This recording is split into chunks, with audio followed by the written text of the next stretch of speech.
వరకు వ్యవసాయ రంగంలో వివిధ అంశాలపై ప్రభుత్వం దృష్టి పెట్టినట్టు చెప్పుకుంది.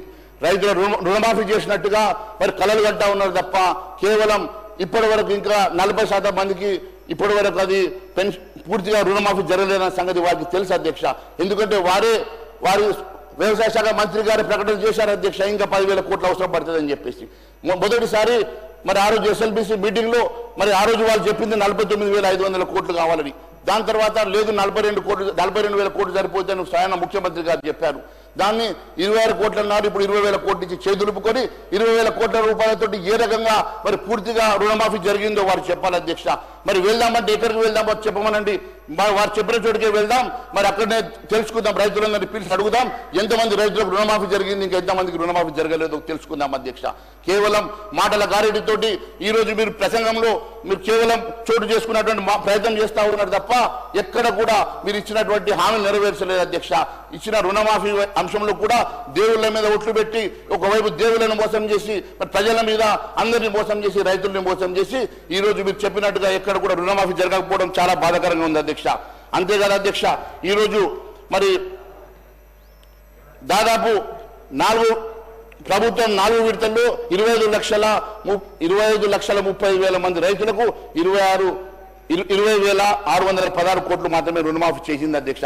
ఈ లెక్కన ఇంకా 16.65 లక్షల మంది రైతులకు గాను 10,384 కోట్ల రూపాయలు రుణమాఫీ చేయాల్సి ఉందని చెప్పి స్వయాన మంత్రి గారు చెప్పడం, 1,00,000 మంది రైతులకు మరి 1,000 కోట్ల రూపాయలు పెండింగ్ ఉండగా రుణమాఫీ పూర్తయినట్టుగా ఎలా అవుతుందో ఒకసారి సభకు తెలియాల్సిన అవసరం ఉంది అధ్యక్ష. అంతేకాదు అధ్యక్ష, రైతులకు మాఫీ చేసిన మొత్తం 29,000 కోట్లు మేరకు కోత విధించినటువంటి కటింగ్ మాస్టర్గా మరి మీరు చరిత్రలో మిగిలిపోతారు అధ్యక్ష. గత టర్మ్లో 1,00,000 లోపు రుణమాఫీ చేస్తేనే 19,000 కోట్లు అయితే ఈరోజు 2 లక్షల రుణమాఫీ కేవలం 20,000 కోట్లలో ఏ రకంగా అయిందో మీరే ఒకసారి ఆలోచన చేయాల్సిందిగా మేము తెలియజేస్తా ఉన్నాం అధ్యక్ష. అదే మాదిరిగా ఖరీఫ్ సీజన్లో రైతు భరోసా ఎగ్గొట్టి అవే నిధుల్ని మళ్లించి రుణమాఫీ చేసినామని చెప్పి చెప్తా ఉన్నారు కదా అధ్యక్ష. మరి గత ఖరీఫ్ కానీ దాని తర్వాత వచ్చినటువంటి రబీ కానీ మరి అంతకుముందు మీరు ఇస్తామన్నటువంటి మరి అడిషనల్గా మీరు ఇస్తామని 5,000 రూపాయలు అవన్నీ తీసుకుంటే మరి అవన్నీ లెక్క కట్టి ప్రతి ఎకరాకి మీరు రైతులకు ఇస్తారా ఒకసారి సభకు తెలియజేయాలి. దానికోసం ఎన్ని నిధులు కేటాయించారో ఒకసారి సభకు తెలియజేయాలి అధ్యక్ష. ఈ రకంగా కేవలం మాటల గారడి చేసేటువంటి ఈ బడ్జెట్లు కనబడతా ఉంది కానీ ఎక్కడ కూడా మీరు ఇస్తామన్నటువంటి ఎక్కడ కూడా మీరు మేనిఫెస్టోలో పెట్టినటువంటి అంశాలను ఎక్కడ కూడా మీరు మాట్లాడకపోవడం చాలా బాధాకరంగా ఉంది అధ్యక్ష. ఇదంతా కూడా కేవలం రైతన్నలను మోసం చేసే బడ్జెట్ గానే ఉందని చెప్పి తెలియజేస్తా ఉన్నాను అధ్యక్ష. అంతేకాదు అధ్యక్ష, సీఎం రేవంత్ రెడ్డి గారు లోక్సభ ఎన్నికల సందర్భంగా ఏప్రిల్ 21 భువనగిరి ప్రాంతంలో జరిగిన ప్రచార సభలో 50,000 కోట్లతోటి భూసి ప్రక్షాళన చేపడతామని చెప్పారు. ఆ తర్వాత జూన్ 14న కార్యక్రమంలో పాల్గొన్నప్పుడు జూబలి కృష్ణారావు గారు మాట్లాడుతూ 71,000 కోట్లతో భూసిని ప్రక్షాళన చేస్తామన్నారు. తాజాగా షేర్లింగంపల్లిలో మాట్లాడుతూ 5,00,00,000 కోట్లతో భూసి మరి ఖర్చు పెట్టి భూసిని ప్రక్షాళన చేస్తామంటా ఉన్నారు. పొందలేనటువంటి మాటలతోటి నిజంగా వీటికి డిపిఆర్ రెడీ అయిందా, ఏ రకంగా ఇది మరి అంచనాలు పెరుగుతా ఉన్నాయో సభకు తెలియాల్సిన అవసరం ఉంది అధ్యక్ష. 1,00,000 కోట్లు ఎందుకంటే గతంలో వాళ్ళు కాళేశ్వరమో కాకతీయనో భగీరథనో వాళ్ళు చేసుకున్నట్టు మేము కూడా ఏటీఎం చేసుకోవడానికి మేము కూడా ఈ రకమైనటువంటి ప్రణాళికలు పెంచుకొని వ్యయం పెంచుకొని మేము కూడా ఒక ప్యాకేజీని చేసుకొని మా ఆస్థాన గుత్తగాల జేబులు నింపడానికి మాత్రమే చేస్తున్నారా? దేనికోసం ఈ అంచనాలు ఈ రకంగా పెరుగుతూ ఉన్నాయో, దేనికోసం ఇదంతా అవుతా ఉన్నదో ఒకసారి తెలియాల్సినటువంటి అవసరం ఉంది అధ్యక్ష. అంతేకాదు అధ్యక్ష, ఈరోజు 1 కోటి మంది పైగా రైతాంగానికి మోసం చేశాడు అధ్యక్ష. ఇప్పుడు కౌలు రైతులు కూడా రైతు భరోసా ఇస్తామని ఎన్నికల మేనిఫెస్టోలో ఘనంగా మాటిచ్చిన సంగతి నేను గుర్తు చేస్తా ఉన్నాను అధ్యక్ష. ఎందుకంటే తెలంగాణ ప్రాంతంలో అత్యధికంగా మరి ఆత్మహత్య చేసుకున్నటువంటి రైతుల్లో కౌలు రైతులు ఎక్కువగా ఉంటారు అధ్యక్ష.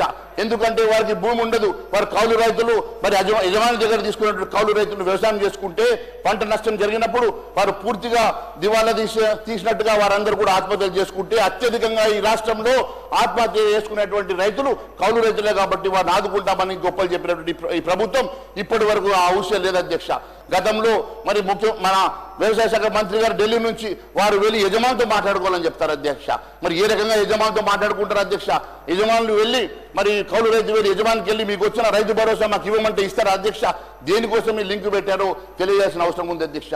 మేనిఫెస్టోలో గొప్పలు చెప్పుకొని కౌలు రైతులకు మేము భరోసా ఇస్తున్నాం, రైతు కూలీలకు కూడా మేము భరోసా ఇస్తున్నాం అని చెప్పి ఇప్పటి వరకు వారి గురించి మరి ఆలోచన చేయనటువంటి ప్రభుత్వం, వారికి నిధులు కేటాయించకుండా మోసం చేసిన ఈ ప్రభుత్వం తప్పక క్షమాపణ చెప్పాల్సిందని చెప్పి తెలియజేస్తా ఉన్నాం అధ్యక్ష.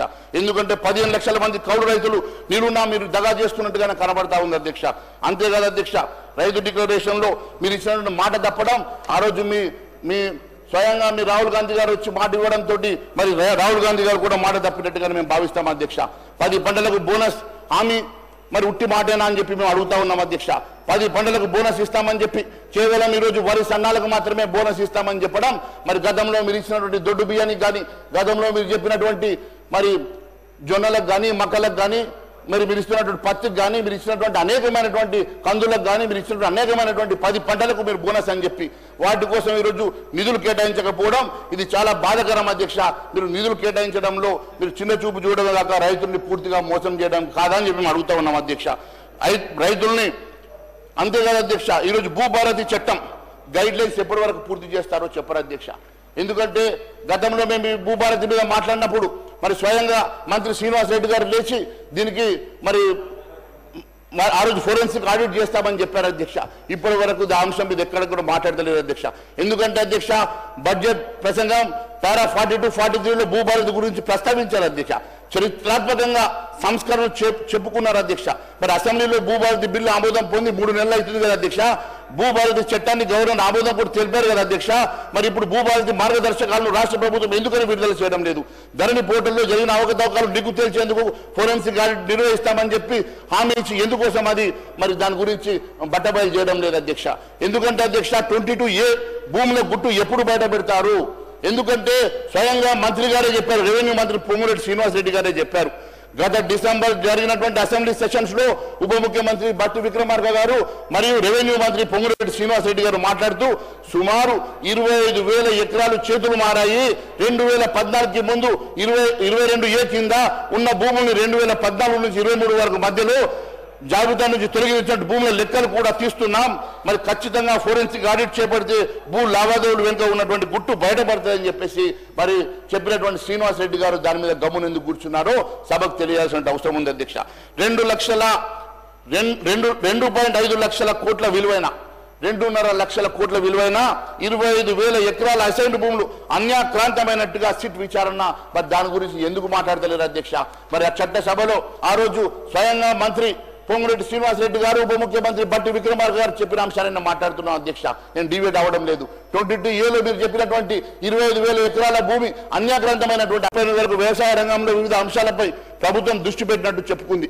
రైతుల రుణమాఫీ చేసినట్టుగా మరి కలలు కంటా ఉన్నారు తప్ప కేవలం ఇప్పటి వరకు ఇంకా 40% మందికి ఇప్పటి వరకు అది పూర్తిగా రుణమాఫీ జరగలేదన్న సంగతి వారికి తెలుసు అధ్యక్ష. ఎందుకంటే వారి వ్యవసాయ శాఖ మంత్రి గారు ప్రకటన చేశారు అధ్యక్ష, ఇంకా 10,000 కోట్లు అవసరం పడుతుందని చెప్పేసి.